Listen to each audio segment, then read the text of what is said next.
Nathalie Rose, bonjour. Bonjour. Alors la marque Alsace ne sera une véritable réussite que si les entreprises et associations de la région y adhèrent. Où en est-on aujourd'hui? Eh bien, on avance très bien sur la marque Alsace. D'ailleurs, on nous envie beaucoup autour de nous. D'autres régions se lancent dans des démarches de marketing territorial et nous regardent avec envie, puisque ce qu'on a fait de très différent de tous les autres, c'est un code de marque partagé, c'est-à-dire que tout le monde peut l'utiliser. Donc ce n'est pas juste une marque de la région Alsace, c'est un code de marque pour tous les Alsaciens. Ouais, j'allais dire, c'est le principal handicap de cette marque. Elle apparaissait, ou on essayait de la faire apparaître, comme un outil politique au service de la région. Là aussi, les mentalités évoluent?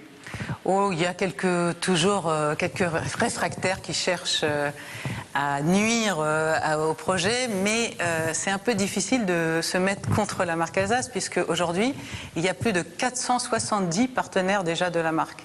Donc en quelques petits mois, puisqu'on a révélé simplement ce code de marque fin mars, on a déjà 470 entreprises, associations, institutions qui ont choisi de télécharger le code de marque, de signer une charte d'engagement les liant à un bon usage de cette marque et qui l'utilisent pour leur propre communication. Alors, autre frein, on s'y perd un peu dans les marques, labels, logos.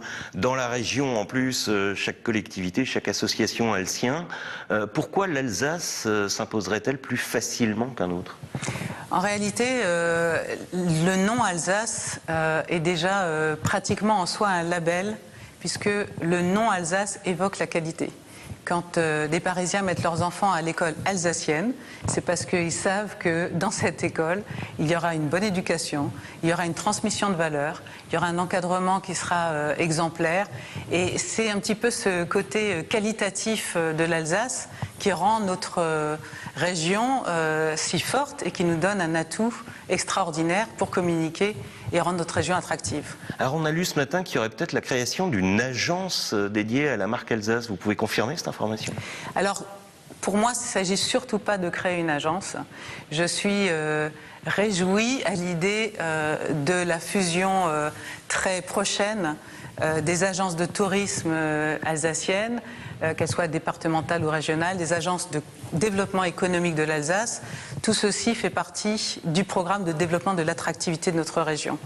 L'idée pour la marque Alsace, c'est d'avoir une structure qui soit plutôt flexible et petite et qui travaille au service de tous les autres. Dernière question, je vais l'appeler la question langue de bois, parce que vous allez être obligé. Alsace 20 a choisi d'intégrer la marque Alsace, le code de marque Alsace dans son logo depuis ce matin, vous venez de le dire. C'est anecdotique ou symbolique pour vous? Je pense que c'est une très bonne chose pour l'Alsace et une très bonne chose pour Alsace 20. Pourquoi? Parce que finalement on se rend compte que sur les 470 institutions, entreprises qui ont commencé à utiliser le code de marque Alsace, eh bien leur communication en est rendue d'autant plus intéressante, d'autant plus spécifique, vraiment très différente. Vous rajoutez un petit cœur dans le nom Alsace, et l'Alsace prend une âme un peu différente de ce qu'elle était en écrivant juste ce nom Alsace avec cette petite touche particulière. Et je suis vraiment très heureuse de voir que Alsace 20 rentre aujourd'hui dans cette démarche. Nathalie Rose, merci. Merci à vous.